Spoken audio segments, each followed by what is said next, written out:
तो फिल्म की शुरुआत ही एक शार्प शूटर ड्रासा से होती है, जो स्नाइपर ये काफी टाइम से अपने शिकार के इंतजार में थी और जैसे ही उसका टारगेट सामने आया वो एक ही गोली से उसे मार गिराती है और बाद में जिस बुलेट से उसने अपने टारगेट को मारा था उसी बुलेट का शल अपने पास संभाल लेते हैं और यहीं से सीन शिफ्ट हो जाते हैं लिवाई की तरफ। पता चला है कि वो भी एक शार्प शूटर है और आर्मी का सोल्जर भी रह चुका है। इस टाइम उसे एक फैसिलिटी में मिस बार्थो बुलाती हैं, जो किसी सीक्रेट मिशन के लिए काम करती है। लिवाई के सामने लिवाई की रिपोर्ट चेक करते हुए वो लिवाई से काफी इम्प्रेस नजर आ रही थी, क्योंकि लिवाई ने 200 से भी ज्यादा किल अपनी एक ही शूट से पॉसिबल बनाए थे। यानी उसने 200 से ज्यादा मर्डर किए थे अपनी स्नाइपर की हेल्प से। उसका निशाना बहुत अच्छा था। अब वो लिवाई से कुछ बातें करती हैं और उसे अपने सीक्रेट मिशन के लिए हायर कर लेती हैं। दूसरी तरफ दोबारा हमें ड्रासा को दिखाया जाता है, जो रशिया में अपने डैड के पास आई है। ड्रासा एक बाउंटी हंटर है, यानी पैसों के लिए वो दूसरों को मारने का काम करती है, लेकिन उसके बाद उसे अपने किए पे काफी पछतावा होता है। वो हर साल उन बुलेट्स के शेल अपने डैड को लाकर देती थी जिनसे उसने अपने टारगेट्स को मारा था, ताकि उसका दुख थोड़ा हल्का हो जाए। पर अब उसके डैड इन सब चीजों से थक गए थे। वो अपनी लाइफ से थक गए थे जिसमें कोई भी नहीं था। वो अपनी बेटी ड्रासा से कहते हैं, मैंने फैसला कर लिया है, अगर अगले साल 14 फेब तक मेरी मौत ना आई तो मैं खुद ही 14 फेब को अपनी जान ले लूंगा। चाहे उस दिन तुम मेरे पास हो ना हो, तुम जहाँ पे भी हो, एक मर्तबा मुझे गुड बाय कह देना। ये सुनकर ड्रासा भी उदास हो जाती है और वापस चली जाती है। जबकि यहाँ दिखाया जाता है कि लिवाई को हेलीकॉप्टर के जरिए ले आया गया था रशिया और यूएस के बॉर्डर पे, जहाँ उसे 1 साल के लिए रहना था, बाहर की दुनिया से कांटेक्ट खत्म करके। हेलीकॉप्टर से नीचे उतरकर वो अपनी डेस्टिनेशन तक पहुंचने के लिए 3 दिन का सफर तय करता है और रास्ते में ही उसे अपना सीनियर भी मिल जाता है, जिसकी ड्यूटी अब खत्म हो चुकी थी और उसे साल के बाद वापस अपने घर जाने का मौका मिल रहा था। सीनियर लिवाई से मिलकर बहुत ज्यादा खुश था। वो बताता है कि तुम 1 साल में मिलने वाले पहले इंसान हो जिससे मैं बात कर पा रहा हूँ। खैर, अब वो लिवाई को यहाँ के रूल्स बताने लगता है। वो बताता है, तुम्हें इस टॉवर के ऊपर ड्यूटी देनी है। ये ईस्ट टॉवर हमारा है जो यूएस को रिप्रेजेंट करता है, और इस नदी के पार वो सामने वेस्ट टॉवर वो रशिया का है। ये समझ लो कि ये यूएस और रशिया के बॉर्डर्स हैं। तुम्हें यहाँ रहकर 1 साल तक ड्यूटी देनी है बिना किसी से बातचीत किए। तुम्हारी मेन ड्यूटी यहाँ रहेगी, हर थोड़े टाइम के बाद मशीन गन्स में तुमने बुलेट डालनी है। अगर कोई ट्रैकिंग डिवाइस खराब हो जाए तो तुम्हें उसे ठीक करना है, और अगर नीचे से किसी तरह के सायरन की आवाज आई तो तुम यहाँ से बहुत तेज भाग जाना, इतना तेज कि 4 किलोमीटर का रास्ता एक सांस में ही पार कर देना। हैरान होकर लिवाई पूछता है, आखिर ये सब क्यों कह रहे हो? तो वो सीनियर बताता है, मुझे मेरे सीनियर ने ये इंस्ट्रक्शन दी थी, उसको उसके सीनियर ने ये इंस्ट्रक्शन दी थी, और यही इंस्ट्रक्शंस मैं तुम्हें दे रहा हूँ। इससे ज्यादा हमें भी कुछ नहीं पता। अब लिवाई उससे एक और सवाल करता है कि आखिर यहाँ पर इतनी हाई सिक्योरिटी क्यों रखी जाती है? ये सुनकर वो सीनियर उठता है और एक बॉम्ब उठाकर नीचे फेंक देता है। बॉम्ब के नीचे फटते ही बहुत ही अजीबोगरीब आवाजें सुनाई देती हैं, जैसे वो कोई खतरनाक क्रिएचर्स हो। सीनियर बताता है, ईस्ट और वेस्ट टॉवर के दरमियान में ये जो जगह है इसका नाम है द गॉर्ज। यहाँ पर कोई भी नहीं जाता और मानो जैसे इसके अंदर कोई खतरनाक क्रिएचर्स रहती हों, जिनको ऊपरी दुनिया तक आने से रोकना ही हमारा काम है। अगर ये क्रिएचर्स ऊपर आए तो तुम्हें इन्हें मशीन गन से मार देना है। ईस्ट और वेस्ट टॉवर का बस यही काम है। सारी बातें बताने के बाद ये सीनियर यहाँ से चला जाता है। दिखाया गया कि उसे लेने के लिए एक हेलीकॉप्टर आया था, जिसने सीनियर से उसकी कुछ इंफॉर्मेशन ली, यहाँ पर काम करने के बारे में पूछा और फिर उसे लेकर यहाँ से चला गया। लेकिन ज्यादा दूर नहीं, थोड़ी ही आगे लिवाई की नजरों से दूर जाने पर उन्होंने इस सीनियर की रस्सी काट दी और वो दी गॉर्ज में जाकर गिर गया, जिसका साफ मतलब था कि यहाँ पर जो भी कोई ड्यूटी करता था वो वापस अपने घर नहीं जाता था, और इस चीज के बारे में लोगों को बताया भी नहीं जाता था। यानी अब लिवाई भी यहाँ से बचकर नहीं जा पाएगा और उस मासूम को इस बारे में कुछ पता भी नहीं है। खैर, सीन कट होता है और हमें लिवाई की नेक्स्ट डे लाइफ को दिखाया जाता है। उसने अपना काम शुरू कर दिया था। मशीन गन में खत्म हुई हुई बुलेट्स रीलोड की, यहाँ आगे कुछ सिस्टम चेक किए और उसके बाद ट्रैकिंग डिवाइस को ठीक किया। इसके बाद वो अपने हेडक्वार्टर को सारी डिटेल्स देता है और यहाँ की बाकी चीजें सर्च करने लग जाता है। दिन यूं ही गुजरते रहे।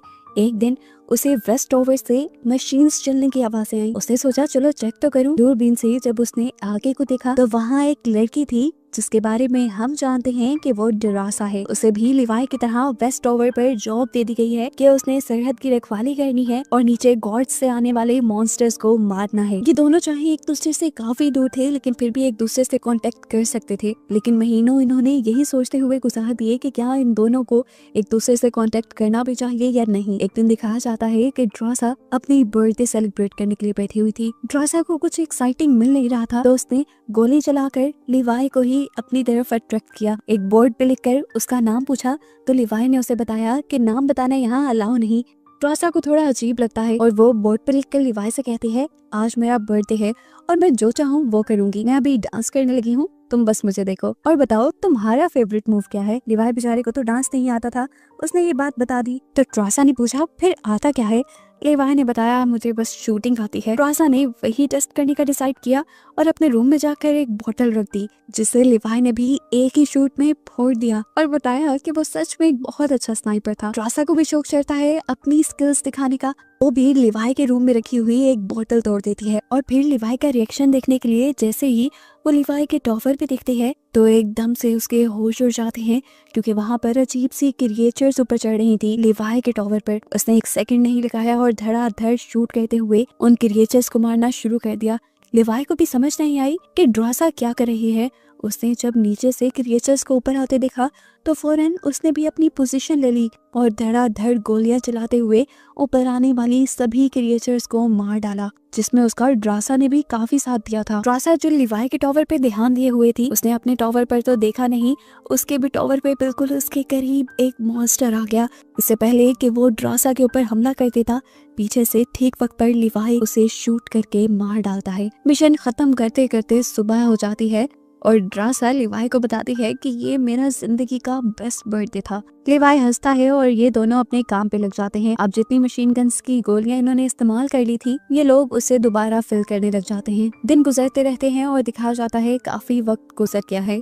इस दौरान ड्रासा और लिवाई के दरमियान की दोस्ती काफी बढ़ चुकी थी। ये लोग दूर तो थे लेकिन काफी टाइम एक दूसरे के साथ गुजारते थे। दूरबीन के जरिए एक दूसरे के साथ चेस खेलते थे, ड्रम्स बजाकर एक दूसरे को एंटरटेन करते थे और एक दूसरे से बातें भी करते थे। देखते ही देखते 14 फरवरी का दिन भी आ जाता है जब ड्रासा के डैड ने खुदकुशी करने का डिसाइड किया था। ये दिन ड्रासा के लिए बहुत मुश्किल था और उसने मैसेज लिखकर लिवाई को बताया भी कि ये दिन मेरे लिए बहुत मुश्किल है, आई विश कोई इस दिन मेरे पास होता। फिर क्या था, लिवाई अपनी तैयारी शुरू कर देता है।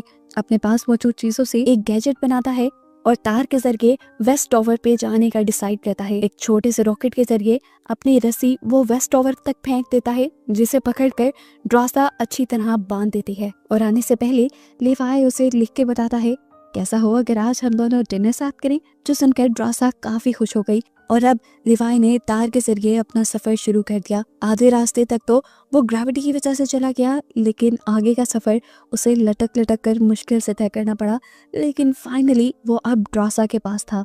दूसरी तरफ ड्रासा उसको वेलकम करने के लिए फ्लोर्स लिए खड़ी थी, लेकिन इस टाइम लिवाई की हालत काफी खराब थी। 2 घंटे की वो मेहनत करके आया था, उसे फ्रेश होने की जरूरत थी। फ्रेश होने के बाद दिखाया जाता है कि ये दोनों डिनर के लिए बैठ जाते हैं। डिनर करते हुए ड्रासा आखिर बता ही देती है कि आज का दिन उसके लिए क्यों इतना मुश्किल था। वो बताती है कि उसके डैड आज के दिन सुसाइड कर चुके होंगे, इसीलिए वो बहुत दुखी थी।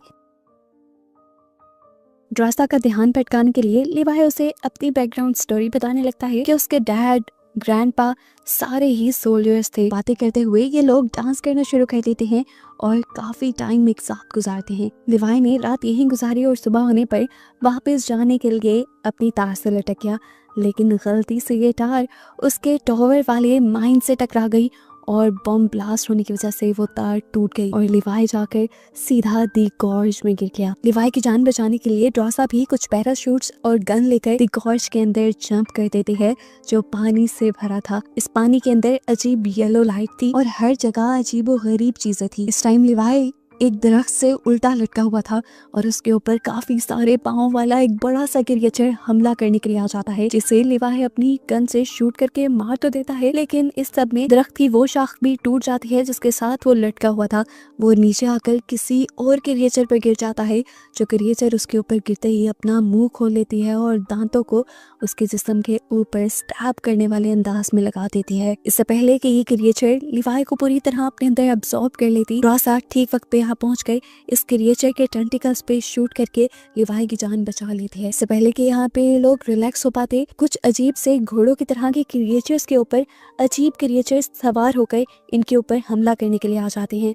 यहाँ पर जो भी क्रिएचर थी वो अपनी असली हालत में नहीं थी। ऐसा लग रहा था कि मानो ये सारी क्रिएचर्स दो या तीन तीन चीजों का हाइब्रिड हो। जिस तरह ये घोड़े, इनके अंदर से अजीब टेंटिकल्स निकल रहे थे और उनके ऊपर जो इंसान थे वो किसी दरख्त और इंसान की शक्ल के थे। ये दोनों अपनी जान बचाने के लिए अपनी गन्स तान लेते हैं और अपने सामने आने वाले सभी दुश्मनों को मारते हुए आगे बढ़ने की कोशिश करते हैं। बेसिकली तो इनको यहाँ से वापस अपने टॉवर्स पर जाना था, लेकिन ड्रासा नीचे आते हुए अपनी वो डिवाइस खो चुकी थी जो रस्सी के जरिए इनको ऊपर की तरफ खींचती थी।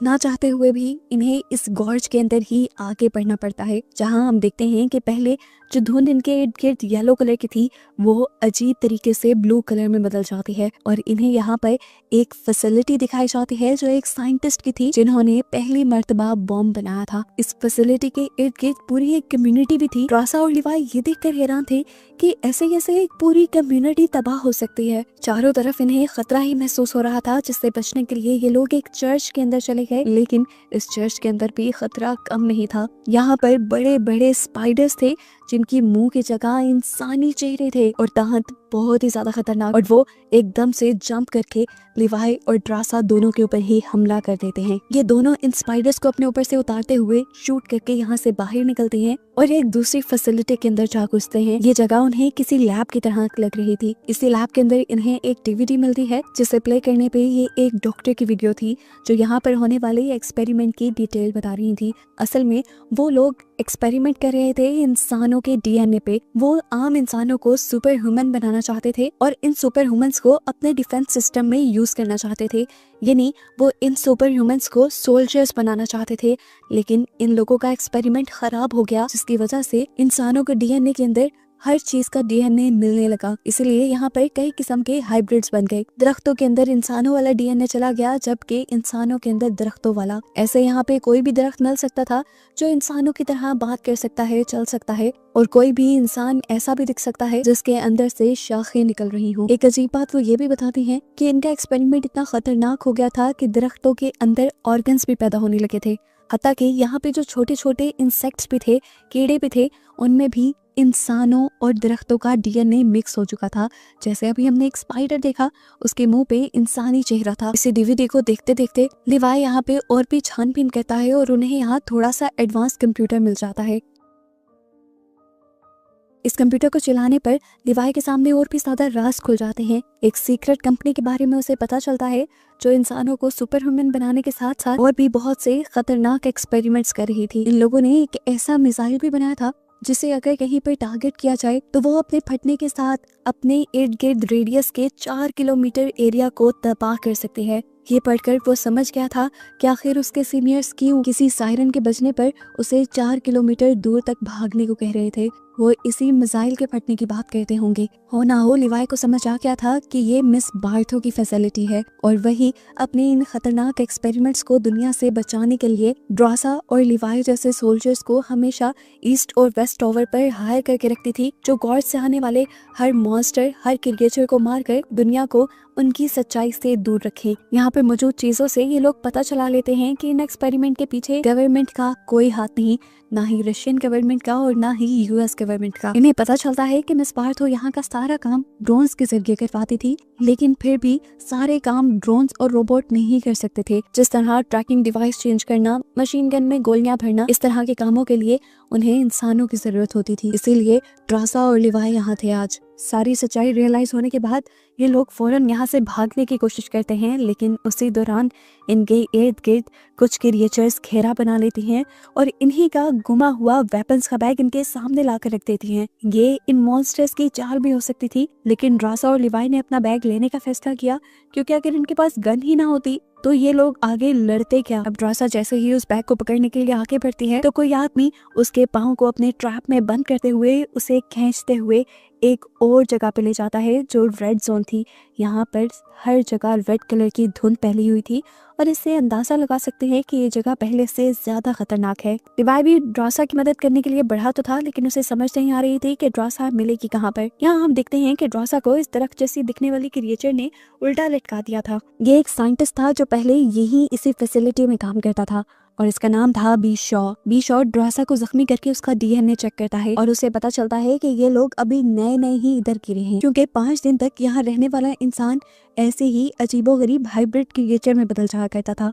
अब ड्रासा तो इस क्रिएचर को अपने लिए खतरा समझ रही थी, इसलिए उसने अपने आप को छुड़वा कर यहाँ इस क्रिएचर के साथ लड़ाई शुरू कर दी। लड़ते हुए ड्रासा के हाथ यहाँ एक नुकीली चीज पे लग जाती है, जिससे बार बार वो इस इंसान नुमा दरख्त के ऊपर हमला तो करती है, लेकिन इन्हें मारना तो जैसे इम्पॉसिबल था। वो बताता है कि मैं इंसानों की तरह ऑक्सीजन से भी सांस ले सकता हूँ और एक दरख्त की तरह कार्बन डाइऑक्साइड भी ले सकता हूँ। इससे पहले कि अब वो ड्रासा के ऊपर हमला करके उसे खत्म कर देता, पीछे से लिवाई एंट्री करता है, दूर से ही उसके ऊपर शूट करता है और उसके बाद आग लाकर उसकी सारी जड़ों को आग लगा देता है। अब ये लोग वापस जाने का फैसला करते हैं, लेकिन यहाँ से दूसरी तरफ जाना तकरीबन नामुमकिन के बराबर था। इस जगह पे एक अजीब सा जाल फैला हुआ था जो ह्यूमन और प्लांट के डीएनए से बना था। इस जाल के अंदर बहुत सारे ह्यूमन ऑर्गन्स भी थे और साथ ही साथ दरख्तों की जड़ों की तरह ये एक नेटवर्क की तरह फैला हुआ था। सिंपल लैंग्वेज में कि इंसान और दरख्त यहाँ पे आपस में कनेक्टेड हुए थे। अब खतरा तो इन्हें मोल लेना ही था।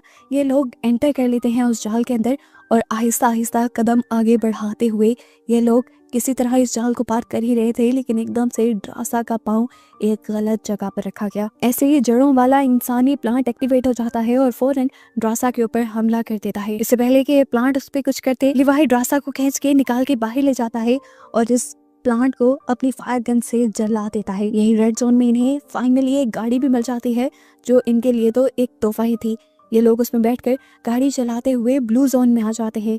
इसी कार के जरिए इन्होंने बहुत ही जल्दी ब्लू जोन को भी पार करके ये लोग येलो जोन में आ गए थे, जहां वो दरख्त की तरह दिखने वाले इंसान दोबारा इनके ऊपर हमला कर देते हैं। इससे लिवाई निपटता है, जबकि ड्रासा को वो रस्सी मिल जाती है जिसकी मदद से ये लोग ऊपर जा सकते थे, लेकिन इसके नीचे वाला गैजेट, इसीलिए ड्रासा इस रस्सी के साथ जीप को बांध देती है ताकि जीप की मदद से ये लोग ऊपर जा पाए।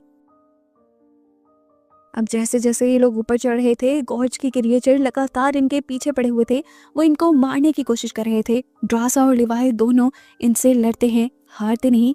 ऊपर चढ़ते चढ़ते भी कार में बैठे हुए ये लोग लगातार उनके ऊपर शूटिंग करते रहे। मारते मारते जब ये लोग थक जाते हैं और अपनी मंजिल के बहुत करीब होते हैं तो लिवाई यहाँ पे एक बहुत ही शातिर मूव चलता है। वो अपनी जीप के पेट्रोल टैंक को खोल देता है, जिससे पेट्रोल नीचे गिरकर सारी क्रिएचर्स को भिगो देता है और ऊपर आते ही लिवाई अपनी फायर गन से इन सब को जला देता है और ये क्रिएचर्स यहाँ पर खत्म हो जाती हैं और फाइनली ये लोग ऊपर भी आ जाते हैं। इतनी बड़ी हकीकतें इन्हें गॉर्ज के बारे में पता चल चुकी थी अब, और ये लोग इस घिनौने मिशन का हिस्सा बनने वाले नहीं थे। ये दोनों फैसला करते हैं कि जल्द ही ये दोनों ये जगह छोड़कर चले जाएंगे और कहीं दूर जाकर अपनी नई जिंदगी बसर करेंगे। ड्रासा लिवाई से शेयर करती है कि फ्रांस में उसके पास एक ऐसी जगह है जिसके बारे में कोई नहीं जानता और कोई उसे ढूंढ भी नहीं पाएगा वहाँ। इस टाइम ये दोनों ड्रासा के यानी वेस्ट टॉवर पे थे। लिवाई ड्रासा से कहता है, मैं इस टाइम अपने टॉवर पे जाता हूँ और वहाँ पर एक टाइम बॉम्ब सेट कर देता हूँ ताकि वहाँ की सारी चीजें तबाह हो जाएं और हमारे बारे में किसी को कोई खबर ना हो। इस टाइम बॉम्ब को एक्टिवेट करने के बाद मैं उस मिसाइल को पियोन कर दूंगा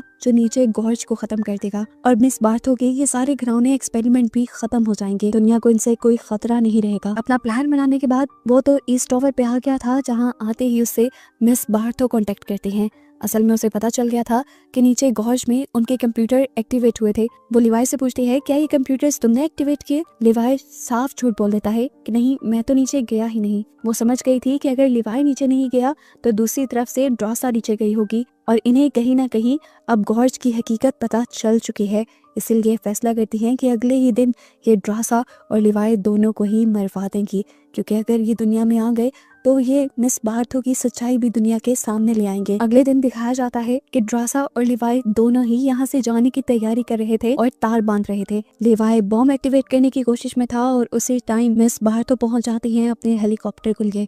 मिस बार्थो को देखते ही लिवाई समझ गया कि वो जरूर उसे मारने के लिए आई हैं, इसीलिए वो फौरन यहाँ से भाग जाता है और मिस बार्थो के लोग उसके पीछे पड़ जाते हैं। लोग क्या, उसके ड्रोन्स, हेलीकॉप्टर्स सब के सब अब लिवाई के पीछे थे। लिवाई जानता था कि उसे ये सब तबाह करके ही आगे जाना है, इसीलिए वो अपनी स्पीड कम करता है और अपनी लाइफ का एक बहुत बड़ा शॉट मारता है, कई किलोमीटर दूर का। उसने अपनी उस डिवाइस को शूट कर दिया था जो नीचे मिसाइल के साथ कनेक्टेड थी। इस मशीन को शूट करते ही नीचे कुछ ही सेकंड में वो मिसाइल फट जाता। वो शूट करके जितना तेज हो सके वो भागता है। दूसरी तरफ लिवाई भी उसका प्लान जानती थी, वो भी वहां से बहुत दूर भाग गई, लेकिन किस्मत को ये मंजूर न था कि ये दोनों मिले। ड्रासा तो उस बम से बच गई, लेकिन लिवाई उस बम की आग की चपेट में आ गया और वहीं पानी में गिरकर मारा गया। लेकिन अच्छी बात ये थी कि नीचे दी गॉर्ज, वो अजीब व गरीब फैसिलिटी खत्म हो गई जिससे दुनिया को एक दिन खतरा भी हो सकता था। दिखाया जाता है कि ड्रासा बचने के बावजूद भी 5 दिन तक दुनिया में नहीं जाती, क्योंकि असल में वो दी गॉर्ज में रहकर आई थी। तो उन लोगों ने डिसाइड किया था कि वो 5 दिन तक आबादी वाले एरिया में नहीं जाएंगे, क्योंकि अगर उनके ऊपर किसी भी किस्म के वायरस ने हमला किया होगा तो वो 5 दिन के बाद ही सामने आएगा। 5 दिन तक जब ड्रासा बिल्कुल भी नहीं बदलती तो वो यहाँ से आबादी वाले एरिया में जाने का डिसाइड कर लेती है। काफी अरसे बाद दिखाया जाता है कि ड्रासा आज भी लिवाई को याद करती है। वो लिवाई की लिखी हुई पोएट्री कई मर्तबा पढ़ चुकी थी और आज भी वो पढ़कर रो रही थी। फ्रांस की वो सीक्रेट जगह जिसके बारे में उसने लिवाई को बताया था, वहीं पर उसने एक वेट्रेस की जॉब भी शुरू कर ली थी। एक दिन जॉब करते हुए सरप्राइजिंगली लिवाई उसके सामने आ जाता है। जिस तरह से ये लोग अपने टॉवर से एक दूसरे से बातें करते थे लिख लिख कर, लिवाई लिख कर उससे पूछता है क्या मुझे रैपिड पाई मिलेगी जो उन्होंने लास्ट टाइम एक साला डिनर करते हुए खाई थी। ये देखकर ट्रासा की खुशी की इंतहा नहीं रहती और वो एक्साइटमेंट में जाकर लिवाई को गले लगा देती है। और इन लोगों के इस सरप्राइज और अच्छे रियूनियन के साथ ये मूवी यहीं खत्म हो जाती है।